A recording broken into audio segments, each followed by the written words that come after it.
أعوذ بالله من الشيطان الرجيم. بسم الله الرحمن الرحيم.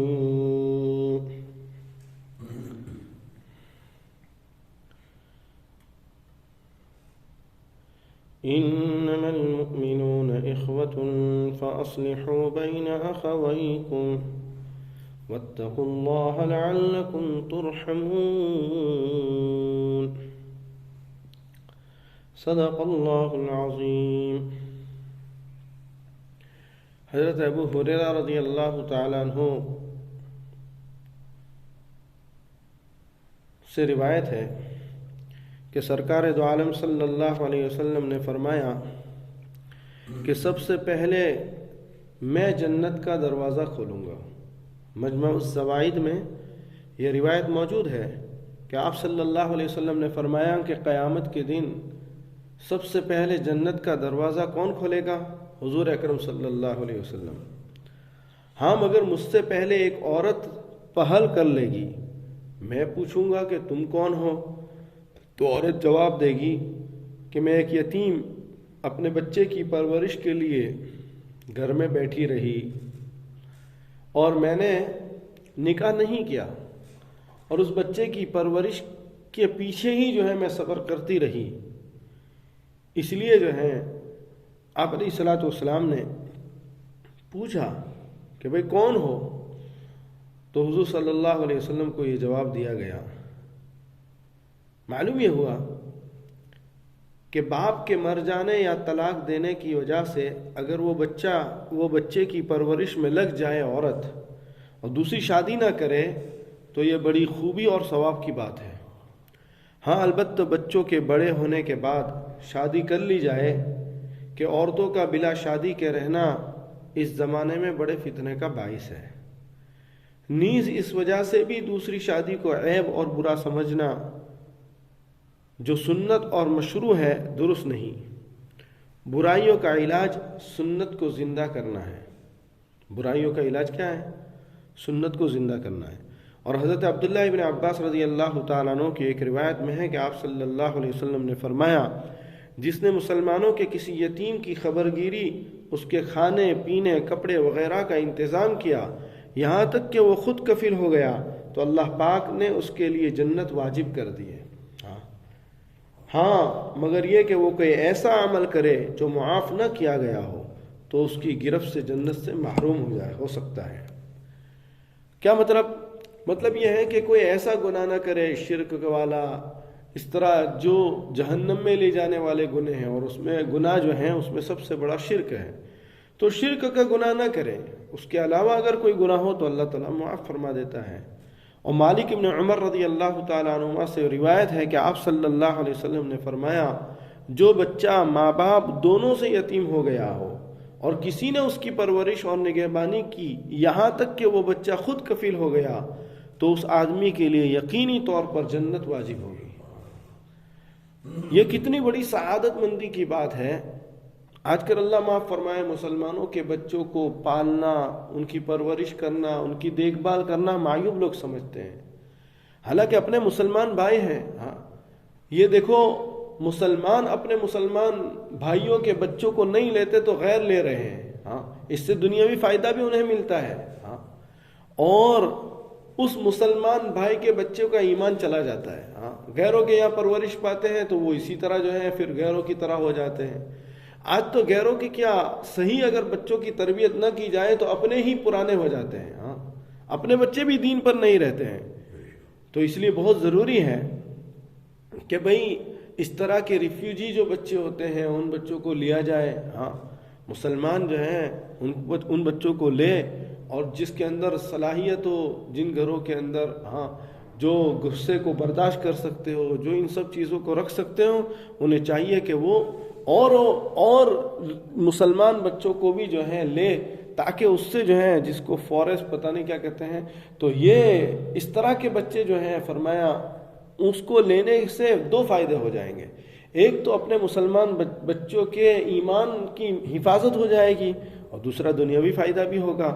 اور اگر آپ نے اس پر محنت کی، اپنی طرف سے کوشش کی اور اسے پڑھایا عالم بنایا، حافظ بنایا، کیا پتہ بعض بچے بہت تیز ہوتے ہیں، ذہین ہوتے ہیں، ہاں وہ اس کے قابل ہو جاتے ہیں، تو اگر تھوڑی سی توجہ کی بنا پر اگر وہ بچہ حافظ یا عالم بن گیا تو پھر جو ہے، اس لیے اگر خود کے بچے میں اتنی صلاحیت نہیں ہے لیکن اگر کسی کے بچے کو ہم نے عالم بنا دیا تو یہ بھی بہت بڑی فضیلت ہے اور بہت بڑا فائدہ ہے، اخروی اعتبار سے بھی اور دنیاوی اعتبار سے بھی۔ تو ابن مالک رضی اللہ تعالیٰ عنہ نے نبی اکرم صلی اللہ علیہ وسلم سے سنا کہ آپ فرما رہے تھے کہ جس نے مسلمان یتیم کے کھانے پینے اور دیگر ضروریات کی کفالت کی یہاں تک کہ وہ مستغنی ہو گیا، یعنی اپنے پیر پر کھڑا ہو گیا، تو اس شخص کے لیے حتمی طور پر جنت واجب ہوگی۔ جس نے اپنے والدین کو یا ان میں سے کسی ایک کو پایا اور ان کے ساتھ بھلائی نہیں کی تو جہنم میں داخل ہوگا۔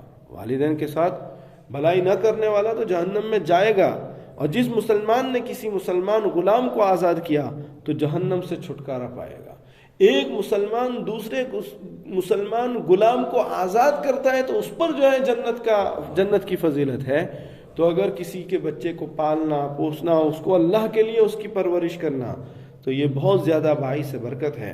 عدی ابن حاتم رضی اللہ تعالیٰ عنہ کی روایت ہے کہ جس نے یتیم یا غیر یتیم کی پرورش اور نگہبانی کی یہاں تک کہ وہ اپنے پیر پر کھڑا ہو گیا تو اس کے لیے جنت واجب ہے۔ عدی ابن حاتم سے تو یہاں تک روایت ہے کہ کسی یتیم بچے کی پرورش کرو یا بغیر یتیم کے بچے کی بھی پرورش کرو، دونوں صورت میں جو ہے وہ فضیلت حاصل ہے۔ یتیم کی صحیح کفالت پر کہ وہ بڑا ہو کر خود کفیل ہو جائے، بڑی عظیم فضیلت ہے۔ آج عموماً فتنے کے دور میں ایسے گناہ اور ایسے احوال کا صدور ہوتا رہتا ہے جن سے جہنم کا استحقاق ہو جاتا ہے۔ پھر اعمال ایسے نہیں کہ کچھ نجات کی امید ہو، عدم خلوص اور شرعی قباحتوں پر مشتمل ہوتے ہیں۔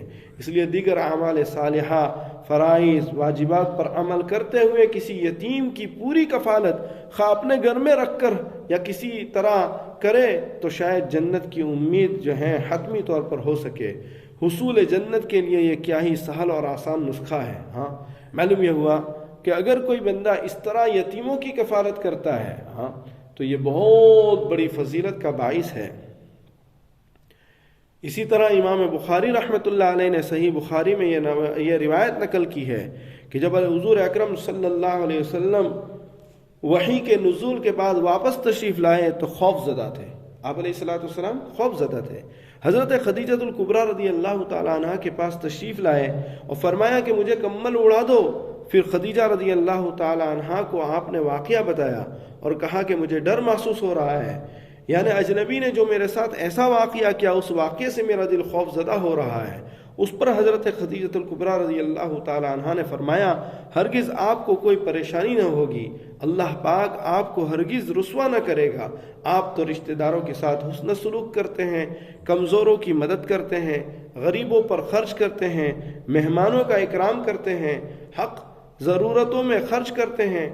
اس سے معلوم ہوا کہ جو لوگ یتیم، بیوہ اور مسکینوں کو مدد کرتے رہتے ہیں اور اسے جہاں آخرت کا ثواب ملتا ہے وہاں دنیا کے مصائب اور حوادث اور پریشانیوں سے بھی دور رہتا ہے۔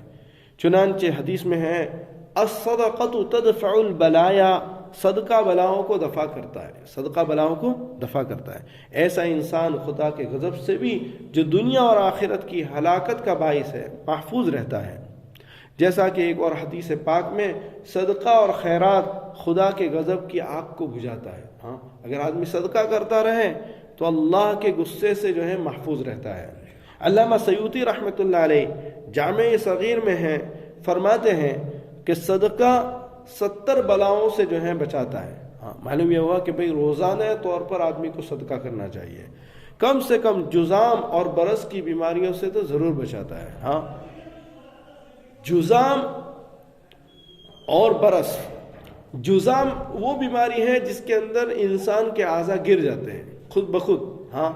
جیسے کوئی چیز سڑ جائے تو سڑنے کے بعد کیسی خراب ہو جاتی ہے، گر جاتی ہے، اسی طرح انسان کے جسم کے اندر سڑ لاگو ہو جاتا ہے اور وہ خود بخود جسم کے اعضاء گرنے لگ جاتے ہیں، اس کو کہتے ہیں جذام، اس کو کہتے ہیں جذام۔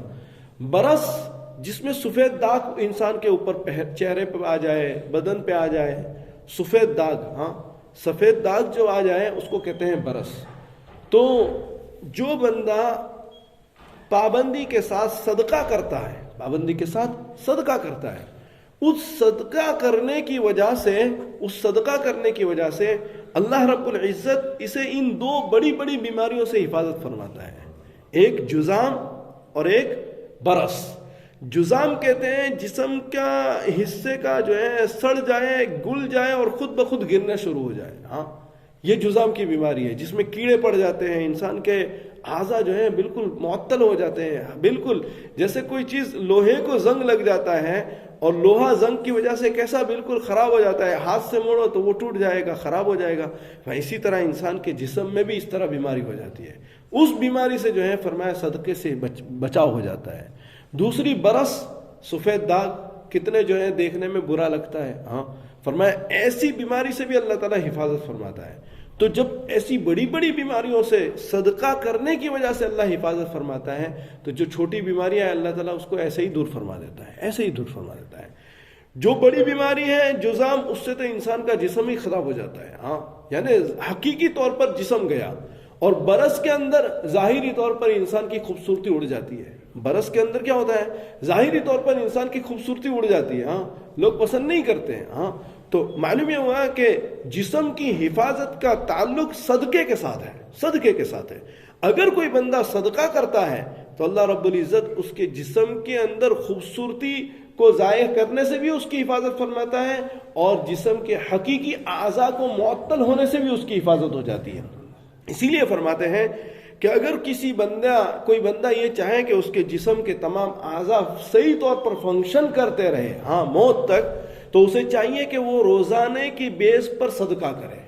اور یہ جب صدقہ کرے تو یہ نیت کرے کہ اللہ جتنی احادیث میں، جتنا قرآن مجید میں صدقے کے فضائل ہیں، وہ سارے فضائل کو حاصل کرنے کے لیے میں صدقہ کر رہا ہوں۔ یہ نیت ضروری ہے۔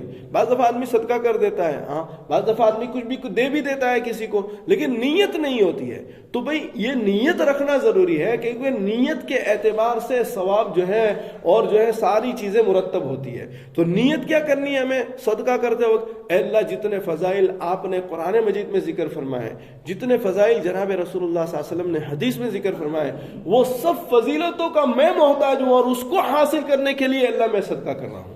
چاہے 10 پینی ہو، چاہے 5 پینی ہو، چاہے 5000 پاؤنڈ ہو، لیکن نیت یہ ہوگی تو سارے فضائل جو حدیث میں ہے، جس کو ہم جانتے ہیں، جس کو ہم نہیں جانتے، وہ سب جو ہے ہمیں ملیں گے، اور اس کا اثر بھی ہماری زندگیوں میں آئے گا۔ اللہ تعالی ہم سب کو کہنے سننے سے زیادہ عمل